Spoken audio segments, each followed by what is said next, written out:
Good morning, Lagos. Welcome to Talk Politics on Smooth 98.1. And guess what? If it is this time of the day, you know, officially we say it's politics o'clock, and that's how Victor and I come on the show. I am Omasheye Ashenua. Welcome to Talk Politics. I'm Victor Pepple. It's time to discuss politics here at Smooth 98.1, your love music, love live radio station. We have two guests joining us for a conversation today. In a moment, we'll be introducing our guest, but there are several ways for you to be part of the conversation today. WhatsApp is one of them: 0809 444 0981. We'd love to hear your voice on the show today, so we'd like to have you call us up on 014489981 will be the time for you to call us on that number. But today we shall be talking because the guest we've got on the show today, guests that will get you talking. That's right. So we'd like to get your engagements across the platform: WhatsApp, phone calls, and on Twitter as well, Smooth981FM. Let's begin with our political flicks, and in a moment, we'll be introducing our guest. Victor, let's quickly begin with this one. Officially, we are safe to begin to talk politics wherever we find ourselves. But you know, even before the veil for politics was lifted yesterday by the Independent National Electoral Commission, you know, you and I, the kind of meetings we've had in this talking politics, virtually, I can't even remember anywhere in this office, wherever we meet, where we don't talk politics. You know, unlike those others who go abroad and get visas and waste it in like a week and come back, you and I, we get more productive engagements done. Oh, it wasn't targeted at anybody. You directed it. Shots fired. London has become one of the states in Nigeria. We understand. Go ahead. No, they like to. No, London admires whatever we have. We have Ondo, so London, in essence, to get something like what we have Ondo, so they added L to theirs and put N at the end. That's why they copied us. But let's get back to the issue. That was yesterday. It was a beehive of activities in the nation's capital. But before then, thinking those who are the leaders who are in Aso Rock at the moment will be leading the charge when INEC, you know, blows the whistle. Begin to tell Nigerians what you have, you know, in stock for them. We didn't see them yesterday talking at all. The main actors, you know, in terms of the party's presidential candidate, were missing. The vice presidential candidate was also missing. So that is to say that under All Progressives Congress, APC, they've announced their presidential campaign committee already. They're good to go. It's a 422 member committee. It's a packed one, but it seemed like there are still ramblings in some quarters. They want more persons to be put into that committee. So there are issues to be attended to. Guess what? They left out the number 2 man of the country, who in some time in the past would leave Abuja to travel down to some parts of the Southwest and even sang when they were campaigning in the last dispensation, saying that they were going up, up, up. I don't know why they don't need his voice at this time. Or could this be a subtle way of saying, let me help you. Okay, go. Festus Keyamo, who doubles as the Minister of State for Labor and Productivity and the spokesperson of the Presidential Campaign Council of the APC, has said it was a directive of Mr. President that the Vice President and the SGF should be left out of the Presidential Campaign Council.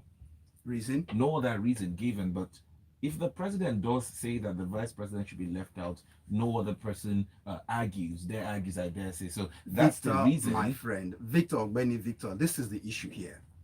Now, the reason given for leaving out Vice President Yemi Osinbajo from that committee and SSG, the SGF, yes, was that they need, in times of campaign, they would need people to stay at home and focus on governance and administration. That really? was yes. Well, that is the reason they gave. But so in the last dispensation, so that means they've just shot themselves in the leg right now. So they now realize it is time now. They can't campaign and also govern at the same time.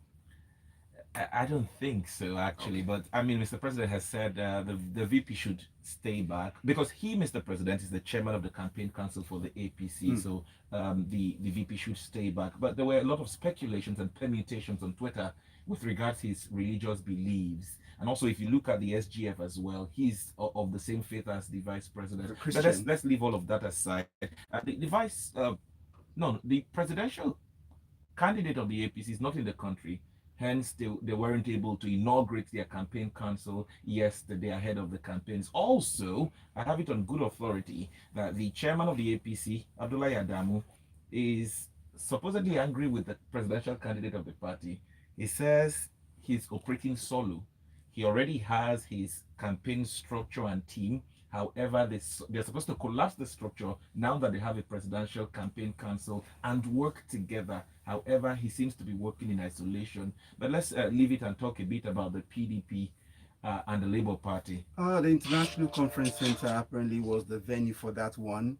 Interestingly, the People's Democratic Party, the main opposition party in the country, they had a different dimension to what the APC, did for theirs yesterday. One, it seems we are going to have readers who read at this time with the way it's going, because 3 books were launched by the presidential candidates of the People's Democratic Party. So that's the way they started it there, and it's for them. Their own campaign committee rivals that of the APC, more like my campaign committee is bigger than yours. That's basically what it is. So for them, it was a 600-member campaign committee, and there's a tendency to bring more, because what was conspicuous in that flag off for them yesterday was that about 5 governors were missing. Those were you can tag them, the rebel faction governors. Miles, they had pulled out of the campaign. Oh, council. I didn't know. Oh. They had pulled out. Okay. Governor Wike of Rivers State and some of his friends are more like factional members of the PDP at the moment, and they had said, we are not going to be part of the campaign council for Atiku Abubakar until the national chairman of the PDP is removed. Okay. And that particular issue continues to fester. However, let's cross over quickly to the Labour Party.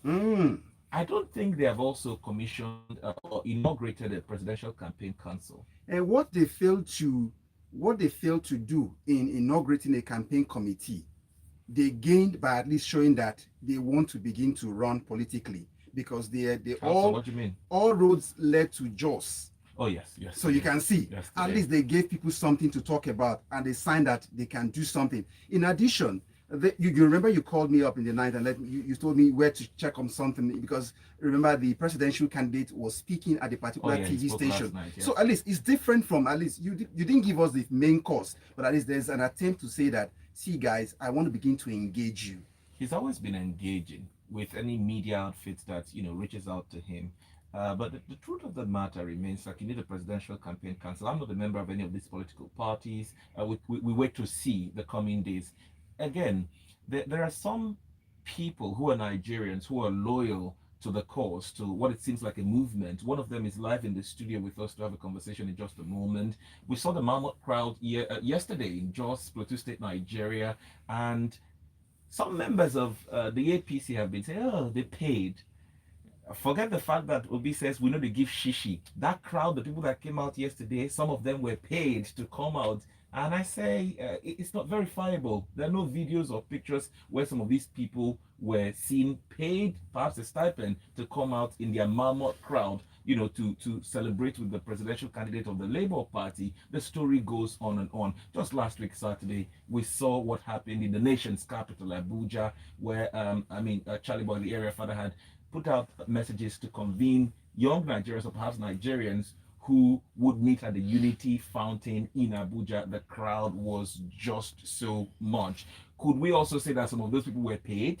Well, now that you mentioned that, also, I would also like to click the refresh button, because also yesterday, some members or youths who are part of the All Progressives Congress, because they failed to launch their campaign committee yesterday, they were also there to dance and prepare.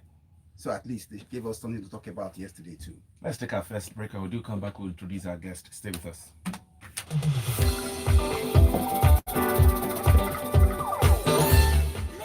Lady E. So we're going on now. Thank you. Atiku has started paying money for campaign. Yeah, listen to this. Sabi how to rearrange every to make Nigeria. No, na station now. Have ability to parole all the industries them towards growth and expansion. They tested and trusted. Nobody need to show Atiku Abubakar.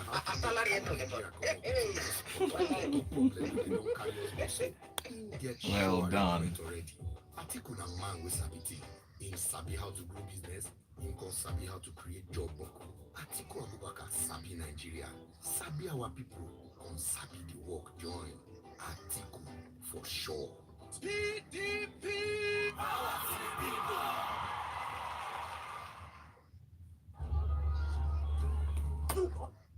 Now you guys promoting PDP. If APC bring, we'll play it. If Labour bring, we'll play it now. You've been in the system now, you know.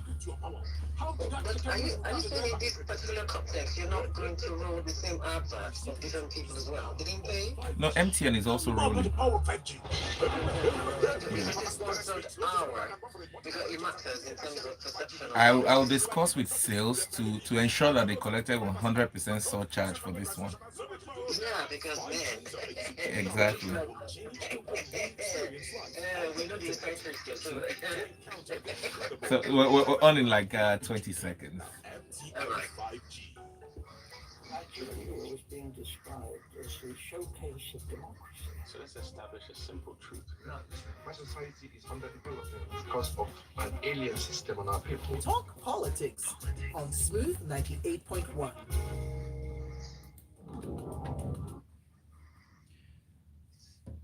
And we are back once again. It's still Talk Politics. Don't forget you can reach us up on 014489981. And you can also send us WhatsApp messages on 0809-444-0981 will be the number for you to send us WhatsApp messages. Victor, let's get... All right, so we'd like to read from you in a moment. If you send those messages across to us on WhatsApp and Twitter, Twitter is Smooth981FM. On WhatsApp, like you said, 0809-444-0981. We're about to introduce our guest. Of course, if you live in Nigeria, you know this name, Charles Chukwuemeka Okuta, popularly known on stage as Charlie Boy, perhaps born 19th of June in 1950. His date of birth has become an issue of controversy, with some speculating that he was born in 1950, some others 51, some others 1955. Well, he's in the studio, maybe he'll clear that up for us. He's a Nigerian singer, songwriter, television presenter, publisher, producer, and social engineer. He has survived different entertainment, political, and economic eras, both in Africa and globally. He brands, the Charlie Boy brand enjoys cult followership of young and upward models in Nigeria, Africa, and in the diaspora. The brand controls million Nigerian and African youth. I can go on and on. Good morning to you, the area father. How you doing? I'm all right. Area father, that's quite on a low for us. Yeah, I just awake. Okay. A lot of Nigerians are surprised. Is that really the voice of the area father? It be like so. No? Okay. We'll find out, but let's quickly get on to our next guest on the show today, who joins us by the telephone all the way from the nation's capital, Abuja. And let's make welcome this morning Lady E, they call her, but she's Lady Ejiro Umukoro. She's a Pulitzer Center recognized investigative journalist, fellow Wole Soyinka Center for Investigative, and multi-award winning broadcaster journalist. I mean, she set up radio stations and broadcast outfits all over the places. You just can go on and on. Well, just to sum it up, Chief Vision Officer, If Light Ray Media. Please, we want to say welcome, Lady Ejiro Umukoro, to the show this morning. It's good to be on Smooth FM. Thank you this morning. Thank you so much, Lady E. I must add, a graduate of the London School of Journalism. She set up a lot of media stations in Nigeria, including Hot FM, Mega FM, which other, it goes on and on. But also in the studio with us, alongside Area Father, is Dr. Moses Paul, popularly known as Dr. Mo. He's a serial entrepreneur, social activist, performer, organizer, and thought leader, man of action, passion, and faith. His activities have spanned and impacted many across the nation and beyond. Interestingly, he holds a PhD in environmental resource planning and has organized a slew of events to provide platforms for discussions on youths. If you're very active on social media, of course, you'll see Dr. Mo a lot on Area Father's page. Good morning, Dr. Mo. Morning. Thank you very much for joining us. Let's get this conversation started. Nigeria at 62. I'd like to begin with you, the Area Father. You were 10 years old when Nigeria had her independence on the 1st of October in 1960. Are we better off or worse off looking through your lenses? I think you've already answered the question. Of course, it could have been better if we had done the right thing. It could have been better. But unfortunately, we're where we are right now. And like I've always said, the salvation of this country lies in the hands of its exceptional youth. One thing I'm glad about is that there seems to be this raise in consciousness, and which makes me to say that, like say, our mumu don't do, you know, because we could have done better. Look at all the youth drowning in the ocean of frustration, oppression, depression. But I'm glad of the energy, the renewed energy, you know, for a brighter new Nigeria, that I find in the youth. Lady E, you've been in Nigeria and outside for quite a while. You're a Nigerian as well. Nigeria at 62. Does it give you hope? If I'm to go by what INEC has revealed with regards to the registration of the highest numbers of voters we've had in a voters continuous exercise, I think that is progress in terms of citizen participation. When Nigeria got its independence, it was a collection of a few elitists, two women who were outstanding, Fumilayo, Rapsum Kuti, and this other woman's name just going off my head now. And those were the two women who were representative at the time that we saw happen just before Nigeria was given independence, and then a few of the other political elites from Azikiwe, name the rest, Wolo, all of them. So comparatively, we would say that for the first time in Nigeria's history, we're beginning to see a movement of the voters who are going to have a say in governance. Prior to this time, what we've had are voters who were registered but very apathetic towards being engaged in governance and engaging government. So for me, while I would say that the economic status of Nigeria has plunged in terms of the Naira equivalent value in foreign exchange, which is pretty sad. I can imagine the average Nigerian, the poorest of the poor. I mean, we have like 70 million Nigerians who are below poverty line, and these numbers cannot afford bread daily because bread now costs 1,000 naira, and the cheapest you can get doesn't have substance, no value, no vitamins to eat. For me, that is heartbreaking, economically speaking. But then again, we must understand that part of why we're here where we are too is because we have a lot of leakages in our remittances, in our procurement, in the MDAs, the ministries who are hoarding funds. A ministry, for example, like the refineries, that from all the years they have been, they've not produced a single barrel of diesel. I mean, of oil rather. For the fact that we don't even refine them to the point that we do, those are monies that are wasted, which ordinarily should have given up this buffer where we have a well-rich sovereign fund that money are kept to raise the standard of our naira to every single other foreign currency. Then security-wise, I would say that what we have seen is not a case of the fact that Nigeria is an insecure country. We need to really quickly change that narrative. It's misleading. What we have seen played out, and I'm talking from a place of someone who does what she does, both as an investigative journalist and somebody who navigates the terrain in Nigeria and understands sometimes the undercurrents and deconstructs some of the political things happening behind the scenes. What we have seen here is a politically induced insecurity. It is driven by it. There is greed. There is a need to scoop up and recoup certain kinds of money. There's a need to cause some destabilization.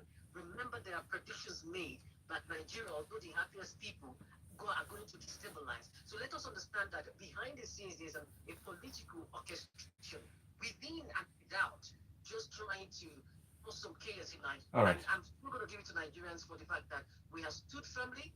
We are a people who understand the real things of the matter that concerns us and have never given in to the full-fledged level of what we see that insecurity is trying to inspire. All right. Before we come to Dr. Moses Paul, I'd like us to go back to Area 5, that we still want to draw on that wealth of having witnessed some of the political issues with the country from 1960 till date. let's get the hindsight from you. Now, listening to Lady E speak on the issue that, she touched on something saying insecurity in Nigeria is politically motivated. Were there not these cases back then? In the 50s, Yes. 60s? Of course not. Of course not. I know that we started to somehow lose it immediately after the war. We had to go back to the early 60s. And, but nothing has been as horrific as the past 8 years. The heightened insecurity in the country, So, but this is what we need to deal with first, because if you're in an environment that is not secured, how do you transact? And that is what is affecting us so horribly. Now, so I go over now to Dr. Paul on this one. So security comes as an issue now, even as we look forward to an election coming up in February next year.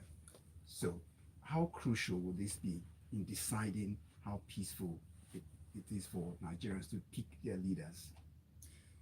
First of all, it's crazy. This whole thing is well thought out, planned out, and what we're seeing right now is a report card of the execution of what the people behind the scene have planned. I've given lectures where I have challenged military generals sitting down to tell me, is there anything in this country that states that Nigeria has what we call the security policy? I'm not talking about strategic documents and defense, simple policy, strategic security policy, a statement that says this is our security policy. I challenge anybody from General Buhari we have a national security advisor. They're constantly holding security council meetings with the Grand Commander, who's the president. Are you saying on Lagos Radio today that we do not have a planned out security strategy? There is verifiable. Can you say there are strategic documents. I'm saying security policy, like you can pull out a policy on housing, policy anywhere in the world. I challenge here today. I want a statement that says, that defines that if you are in this particular place at this time, at this, you are safe in Nigeria. There is no document anywhere that says that this is Nigeria's security policy, not defense, not strategies. I'm saying that to say that everywhere in the world, and I've been to quite some places, even in Libya, it is out of a housing policy, because policies are driven from ideologies that give birth to laws, that goes to regulations. This comes down to the everyday do's and don'ts that we see. This is how societies are driven. And because this is orchestrated, what we're seeing today, we have been becoming what we have been becoming, and we have become what we have been becoming.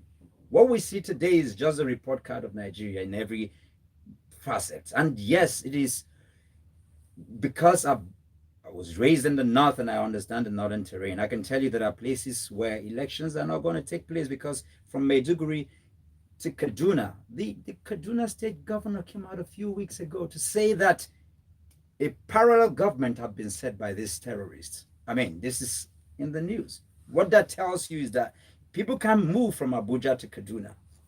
So do you see things getting better post 2023 elections? The will of a man is in his strength. The strength of a man is visible in his character. From Abuja to Lagos, we are seeing people, mammoth crowd. The strength of a nation, it's in its youth. And the youths have awakened. Area Father said it. It's heightened consciousness. And yes, the aspirations, the dreams of the nation is going to be rebirthed by the youth. So hope, I see hope. All right. In a moment, we'll be taking your calls and your messages. Remember, 014489981 is for calls. 009444091. Quickly, Lady E, if you'd want to react.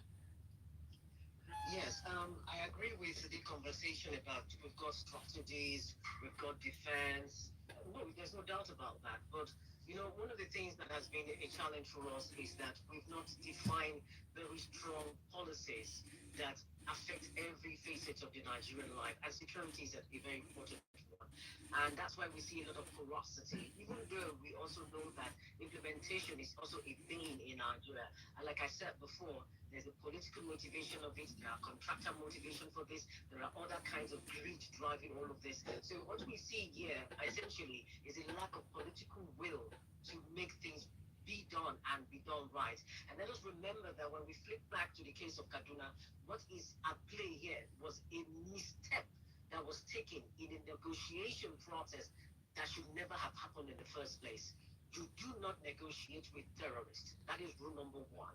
And when you see that the MO, the modus operandi of a particular group is very terrorist-like in nature, even though they mask it with religion as their go-to garb to actually perpetrate the evil they do, it was very glaring.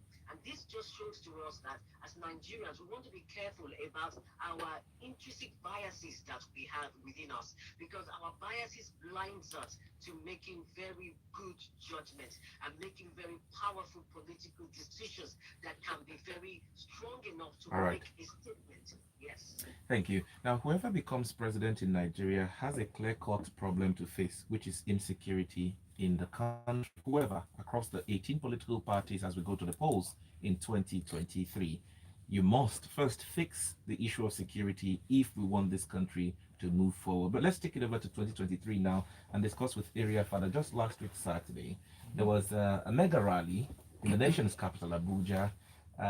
The crowd was huge. Some have said this was because you put out a post calling people to gather at the Unity Fountain in Abuja. Some others are saying, oh, Area Father should not take credit for that rally. The people came out because they have love for a certain presidential candidate.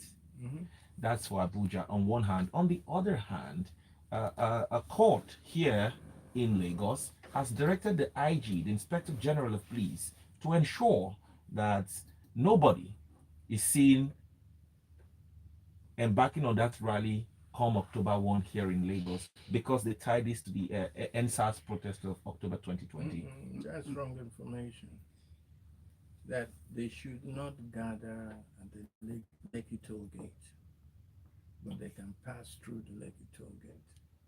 Shouldn't stay stagnant? Yes, they should not gather there. But where the real rally is at the National Stadium, Surulere. That's where we're calling everybody to, come out. It's not at the Lekki Toll Plaza. No, well, there are different groups trying to do different things, okay? So, but I think the order was given not to gather at the Lekki toll gate, but they can pass through if the procession is going through. So some are saying you're not the champion of the rallies, even that of Abuja. It wasn't about Area Father.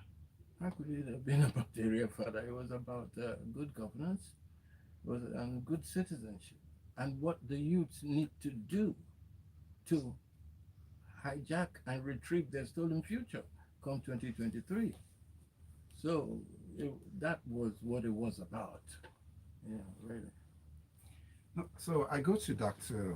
Mo on this one, and listening to Ejiro speak a while ago, she talked about sentiments blinding Nigerians in most of their decisions. So because we're talking about Nigeria at 62, how do we explain how a country as vast, as blessed as we are, we've not been able to move beyond sentiment, be it tribe, religion, in being able to stand firm and develop a political culture? It is true in perception, but not necessarily in reality. And also, there is a need to also understand that what we see, the diversity of Nigeria is a blessing and a curse, because we are multi-ethnic, multi-religious, multilingual. And I want to just shape very quickly, when you think about the North, two tribes comes to play. You think of Hausas and Fulanis, but there are 300 more tribes. So you see, this is orchestrated. And because I'm here in Lagos, I want to also help the people understand the religious sentiment and bias in the north. 40% of northern Nigeria are Christians. They are heavy, and it's important. And these are data, and I can give it to you because that's where I live and I was born, raised. But when you think about northern Nigeria, you think only Islam or Muslims. Just before you go on, because someone is listening, and because you're bold to say you can give us data, you can point out sources so people can begin to track it as they're listening. Okay, I mean it's my place, so yeah, I'm ready for this, But what I'm unbundling is the perception that is created, just like I gave for the tribe. There are over 300 tribes in northern Nigeria, but you only think just 2 tribes at best. Same thing with the religious divides, and these are part of the things because perception is greater than reality. So when something is perceived, it becomes, because it's greater. This is how manipulations, this is how people continue, to perpetuate based on perception. But all of these things have been unbundled. And I'll tell you, the younger generation are not cut off for this at all. The NSAS and the millennial and all of that, they're not with the rhetorics of their fathers. They're not. And this is why we're seeing a lot of younger people come out. We're seeing the rallies all over, the places, because they are about their life. They know that the culture they share is that NEPA is taking light. The culture they share is that they are being killed by terrorists, whether you're Muslim or you're Christian. You look at what's happening in Zamfara, for example, it's all economic. But when you come down to Southern Kaduna, where they are majorly Christians, then you'd say, oh, it's Christian, but it's economic, because Southern Kaduna has one of the best nickel in the whole world. Like Zamfara has more gold than South Africa and the Gold Coast put together. I am an environmentalist, so you can understand. And this is the blessing and the curse, because again, you're dealing with these different, sentiment of people. I give a very clear example again on the religious basis. So you have the way Christianity is practiced in the north is completely different from how it's practiced in the south. Same thing with Islam. So they take literally, if you slap a Christian northerner, he will turn the other cheek for you to slap. So you can see, but try that with a southern Christian, then you would understand the difference. So the cultural basis, it reflects on whether you're a Christian or you're a Muslim. They take the words of the Quran literally, and the Christians take the words of the Bible literally. So we Nigerians need to understand that perception and that cultural, all right. In the few moments that we have right before our next break, I would like us to talk about the campaigns. The campaigns have officially began yesterday by INEC calendar, 28th of September. Lady E, will come to you first. Are we going to see issue-based campaigns? The PDP, APC, and the Labour Party. I mean, there are 18 political parties, but Nigerians, we focus more on these 3 major political parties. And it's interesting that we can now call the Labour Party a major party in Nigeria. I like that. Yeah, it's a good thing that we're having a third leg to the former 2 legs that we used to have. Good thing.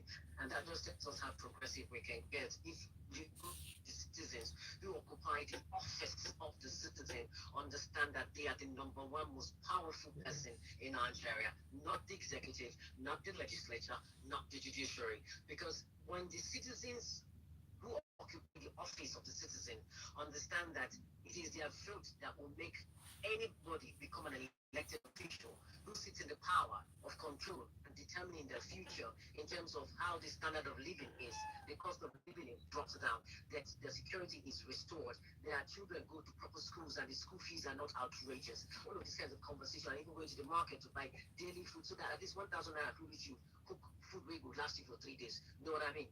So right now, Nigerians are focused about issue-based campaign conversation. Nigerians are beginning to also even scrutinize campaign promises, and I think it's a very good thing. And I recommend this because this is what we're doing as Border Paper and Light Trade Media. We're beginning to conscientize the voters to understand that, look, you've got to listen critically, so that even if they don't want to hold debates, which is a standard practice to connect with the audiences, right, and the voters by extension, you have to, as a citizen, when you're watching the news and you listen to them being interviewed by the anchors, you want to really critically analyze, is this person hiding behind a propaganda, or is this person focusing on issue based? Many of them now have policies. Many of them now begin to sit down to say, look, we need to have a social contract with the citizens. Now, the thing that the voters need to understand is that the social contract that you have now is this. From the INEC results, we have over 12,298,944 completed registrants. By zone, the Northwest is 2,514,273. The South is 2,458,095. North Central is 2,314,368. Southwest is 2,039,000 and some. Northeast is 1.5 million and some. And Southeast is 1.4 million and some. We've never seen this kind of record before. Unlike previously, when you see a particular state in Nigeria being dominant in terms of the numbers. So why are we seeing the sudden participation in the electoral process? Yes, it's because now a lot of citizens have come to understand that if you vote in somebody who makes a loud campaign promise that they cannot fulfill, you are in trouble. The poverty in the land is insane. The people cannot even go to their farms to get the normal subsistence form of farming. You go around the roads, you cannot transport your food products because you are afraid something might happen on the way. Now, the average school fees now is insane. Even the JLSCB that people have on the streets, schools that their children manage to go to, they can't even afford it. Children are sitting at home. Nobody wants to see their children sitting at home when other children are progressing. Now, the biting reality of hunger has hit Nigeria. And for the first time in history, which I've always said all my life, I have said that Nigerians are not angry enough to take action. People used to say, they are not, I think you are hungry enough. You'll be angry enough to now make decisions. And that is what we're beginning to see. All right. Nigerians have woken up to that reality. Thank you. Area Father, the campaigns have officially, kicked off. What do we expect from these political actors across the board? APC, PDP, ADC, Labour Party, and those that are still yet to announce their presidential campaign committee or council? Well, we expect that they will talk about what we need to move on. Okay, that's why the campaign more and more has to be issue based, because we need to talk about what affects us as citizens of this country, And but you see, in all of this, some of us at the front line, I am still expecting to be shocked with the result of what happens next year, because it's not just getting your candidates that you believe in. It's not him winning, but it's about how we hold leadership accountable from here on. Because if we don't do the right thing to hold them accountable, it will still end at the same old story. As soon as they get in there, they're ringed around by people, psychopaths, So there's no guarantee that, What are your expectations of the next Nigerian president, irrespective of which party wins the election? First of all, we need to be in a secured environment before we can do. So I expect that they will tackle security first, decisively, with a good political will to smash that. Until we can solve that, then we can, other things can be easy. Well, I want to come back to Area Father on this one. And for me, speaking earlier when you talked about how there seemed to be an awakening with the youth, especially, and the power seemed to reside with them, and more also resonated that when he was talking. But there is a larger percentage of the population listening to us right now that still tells you there's not Nigeria 62. There are those old enough who look through the political history and events and tell you that we've seen all of this awakening before, and then it comes down to electing leaders, and then you still can't hold them accountable when they get into office. Well, what is playing out right now? How is this different? How it is different is that from 1993, for example. Yeah, before young people were very laid back. Before, in the past, they acted like which one concerned them. it's because of the docility. That's how we've gotten to where we've gotten now.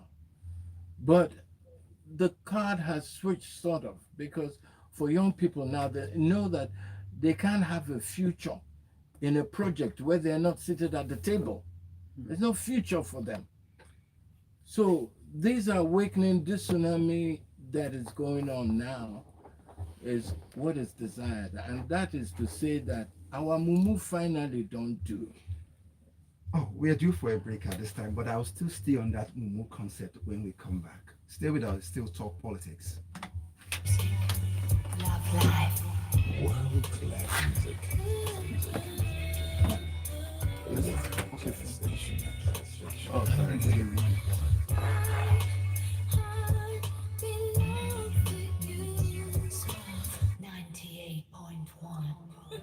Babe, could you renew my Airtel data subscription?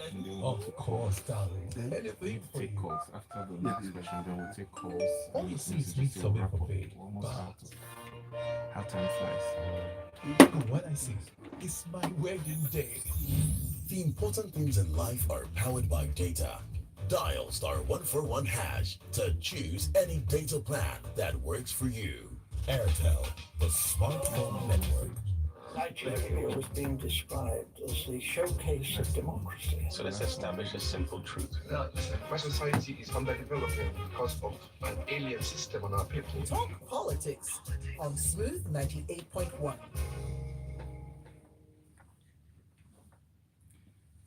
And we're back still talking politics on Smooth 98.1. We can get your calls coming through at this hour now on 014489981. Get the calls in and you can speak to Area Father. It's called Dr. Mo is here. And we've got Lady E on the line all the way from Abuja on the show today. So get the calls coming in. And we expect to read your messages on WhatsApp on 0809-444-0981 will be the number. So while we wait for the calls to come in, now I was going to expatiate more on the Mumu don't do thing. Now there are those who accuse you that, or the movement that is seeming to become like the third leg, as Lady E put it earlier on, that they are feeding off a particular energy from 2020, and this is not looking good at all, and that's why they are scared. The NSAS movement, that is what is being resurrected now again to feed this third force movement. Well, yeah, it depends on the perspective you're looking at it. But what I know for a fact is that young people are where they should be right now in terms of their awareness being created. Oh, we have, because they've been made to believe in the past that they don't have power. Who I be? My voice no fit do anything. But they make up 70-80% of the population.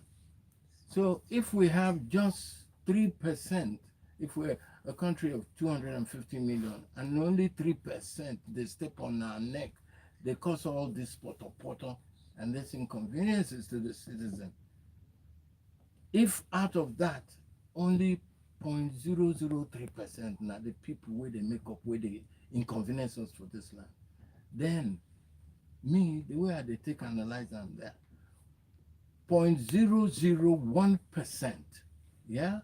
0.001% of the people who've decided to sit at the table where the political future is being made, which are the youths of this generation, if they can come together, because they've been made to feel that, they don't have the power, but they have the highest power, and it's all about citizenship. Let's look at some of the messages that have come in on WhatsApp. Tony from Ikeja is saying Labour Party is yet to announce presidential campaign committee and manifesto because according to Peter Obi, he's engaging labor unions and other organizations so that their interest and bargains will be a stamped agreement. Do you agree with this? Let's ask more.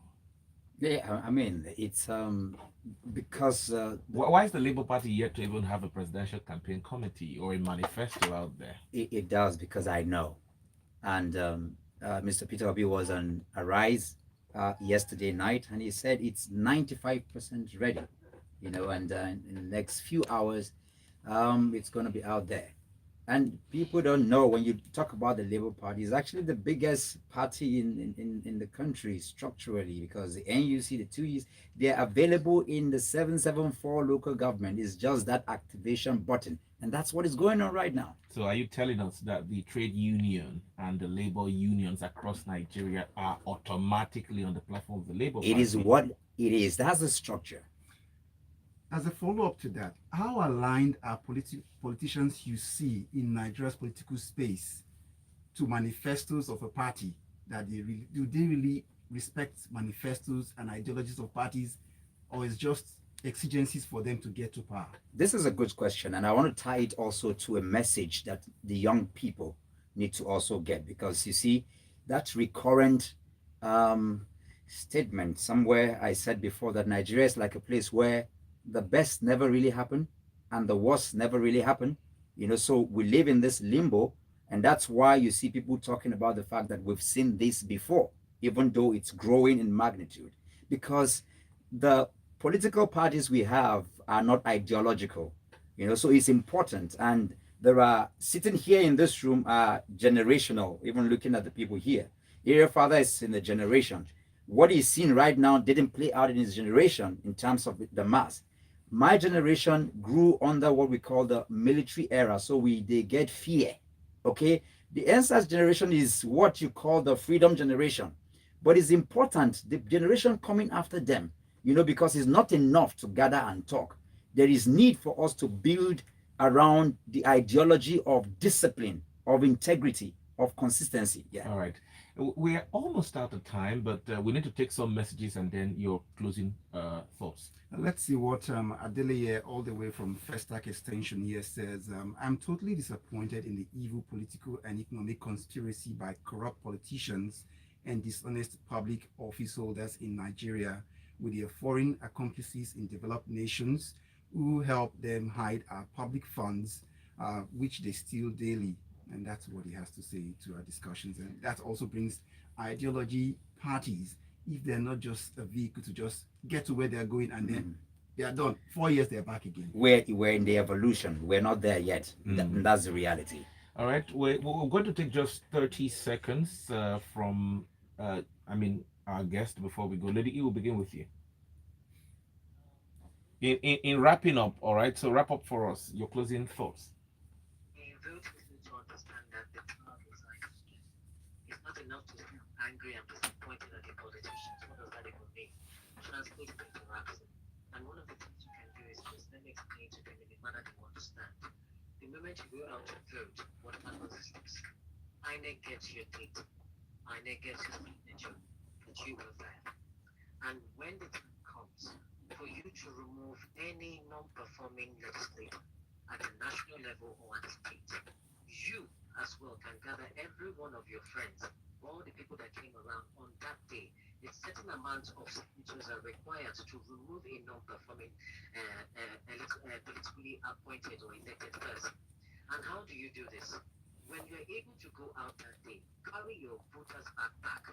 I've been going all over Nigeria talking about what is called the voter's backpack. With the voter's backpack, you put your cream, you put your food flask, you put your water flask, you will carry small mats, you carry rainbows, you carry slippers, you carry things that you need. If not, you need to put for hand or balm for your lips, carry them for good body. On that day, stand there at your polling unit. Vote, whether you follow, when no fall, carry your umbrella, put inside that same voter's backpack, and stay in that spot. I did that separately because I realized that most of the time people give up when they go for voting because of the seeming strain. Meanwhile, if they won't go for one area or one Ashodi party, they will travel very far distance, collect money plenty. So save towards the day you are going to vote.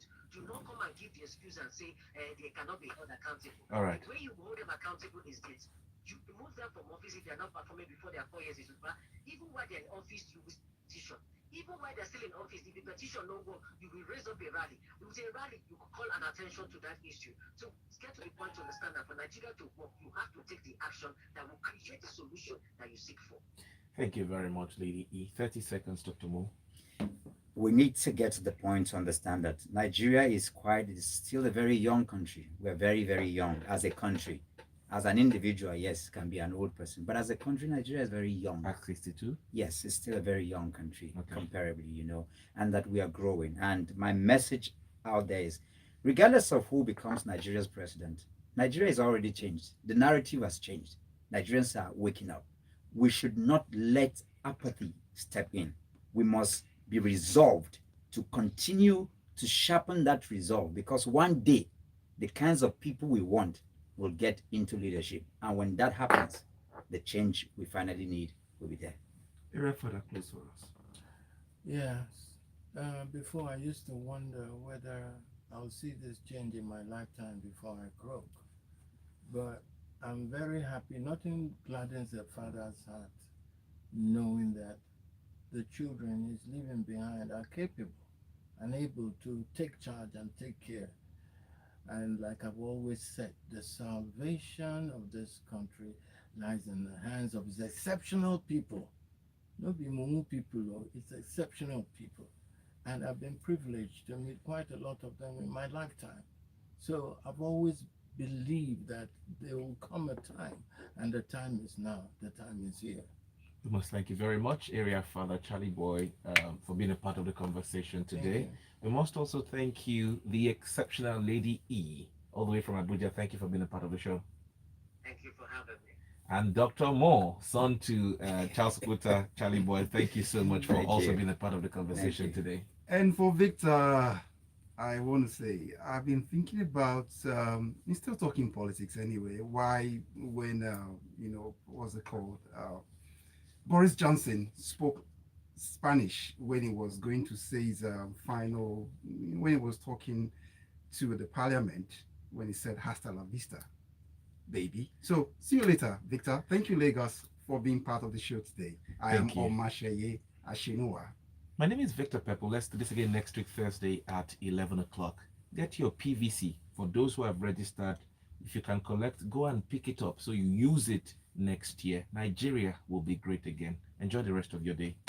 Hey, what's up? This is Harry. Thank you, Lady E. Stay locked right here. Thank you for talking to us.